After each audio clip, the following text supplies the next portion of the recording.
Hoy se cumplen 3 años del repechaje entre Perú y Australia. El 7 de junio del 2022 se enfrentaban en las semifinales Australia versus Emiratos Árabes Unidos. El ganador de ese partido iba a enfrentar a la selección peruana rumbo al último boleto con miras al Mundial de Qatar 2022.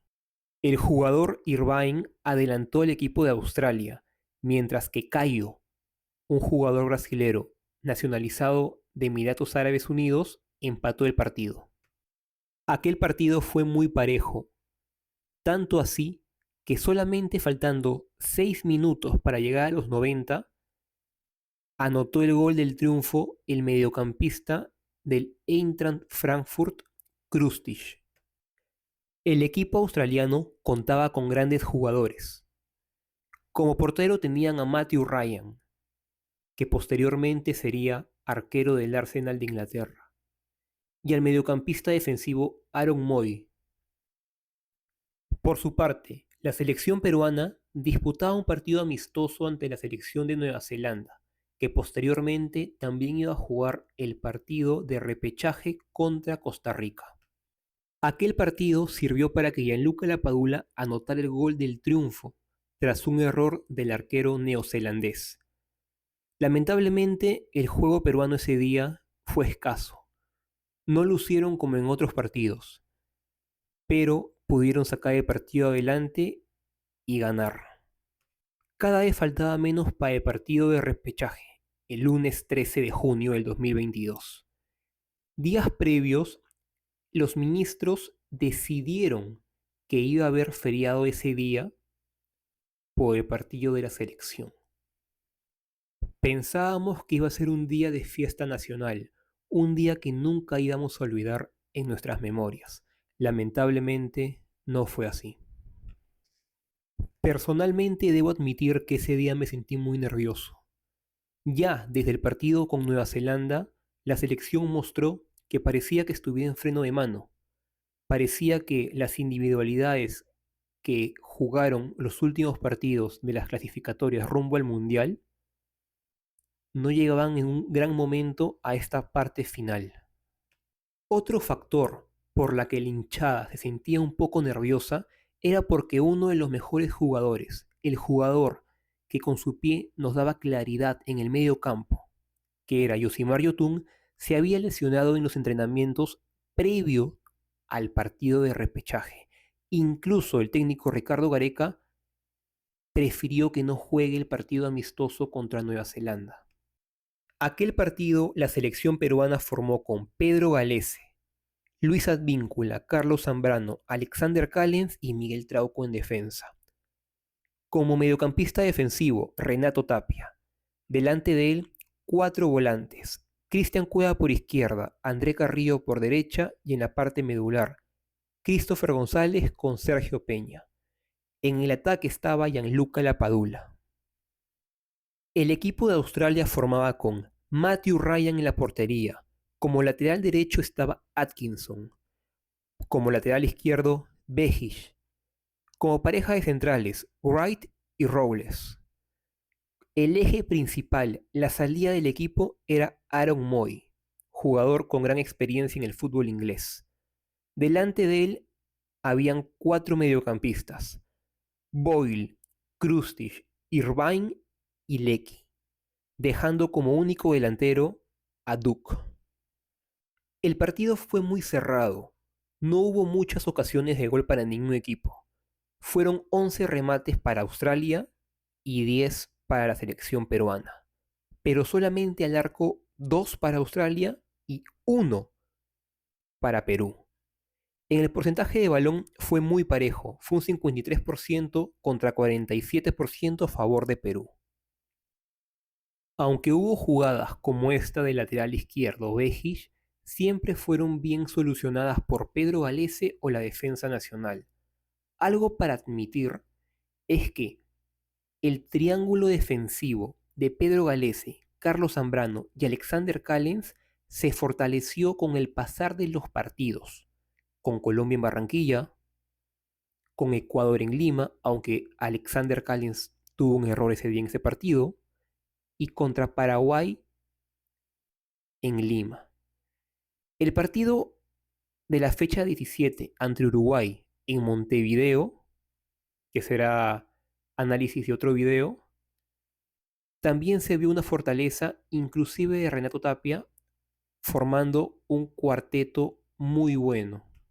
Ese día no dejaron mal parado todo lo que habían hecho hasta ese momento. La defensa de Perú se vio sólida. Sí, hubo llegadas de Australia, pero siempre fue sólida. En esta jugada, Edison Flores pudo habernos regalado el pase directo al Mundial de Qatar. Lamentablemente el cabezazo fue al palo y el rebote no supo ser bien aprovechado por Gianluca Lapadula. Con el pasar de los minutos, la hinchada peruana se daba cuenta que este partido iba a terminar en penales. Cuando Pedro Galese tapó el primer penal, todos pensamos que iba a repetirse lo que pasó contra Uruguay en la Copa América 2019 que llegamos a la final. Y cuando Gianluca Lapadula anotó el penal siguiente, nos dimos cuenta que teníamos grandes chances de poder clasificar al Mundial. En ese momento íbamos adelante. El siguiente penal fue para Aaron Moy, quien con un derechazo venció a Pedro Galese. El siguiente penal iba a ser por parte de Alexander Callens, quien meses antes había anotado con el New York City, haciéndose campeón de la liga estadounidense. El siguiente penal fue de Goodwin, quien con un remate cruzado pudo vencer la resistencia de Pedro Galese.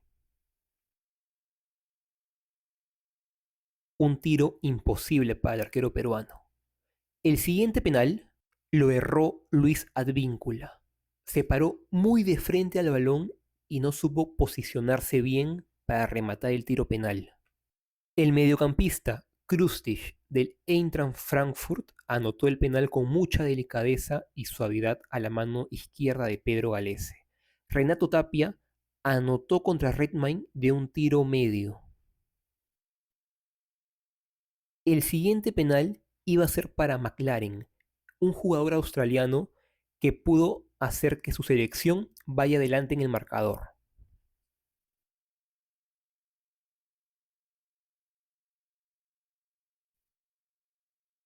El momento de Edison Flores, quien con un zurdazo pudo empatar el partido y en ese momento iba 4-4, dándole toda la fuerza a Pedro Galese para que pueda tapar el penal.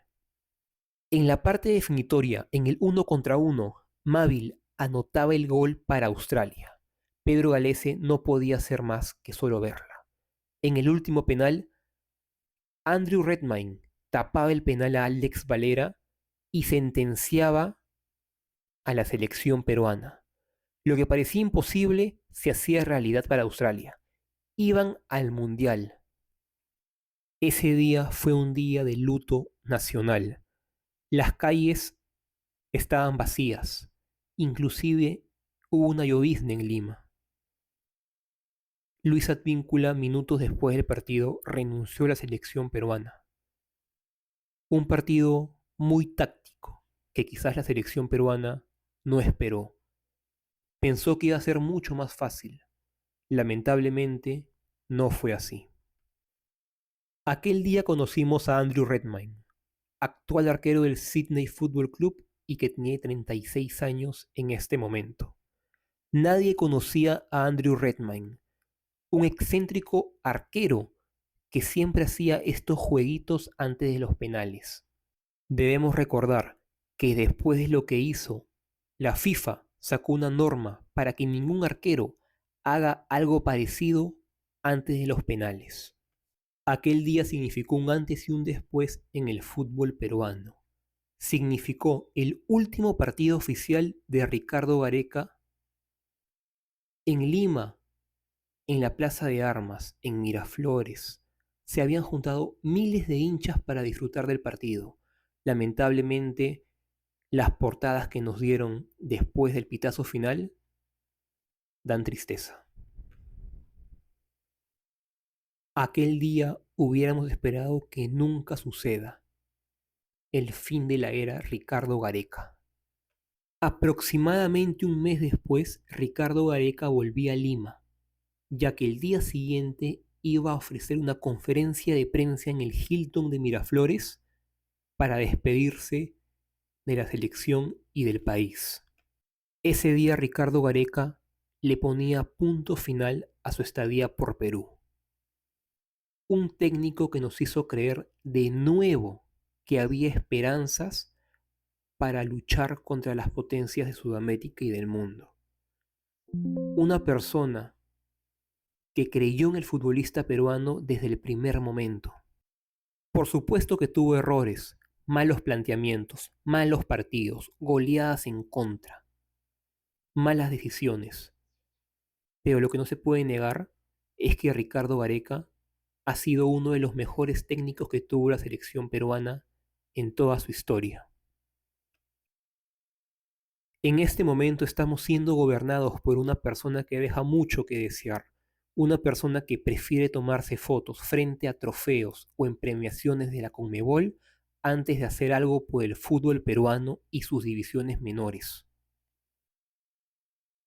No hay que olvidar que tenemos el rótulo de la mejor hinchada del mundo, así que en las buenas, en las malas y en las peores, que es lo que estamos viviendo ahora, debemos estar juntos para apoyar a nuestra selección.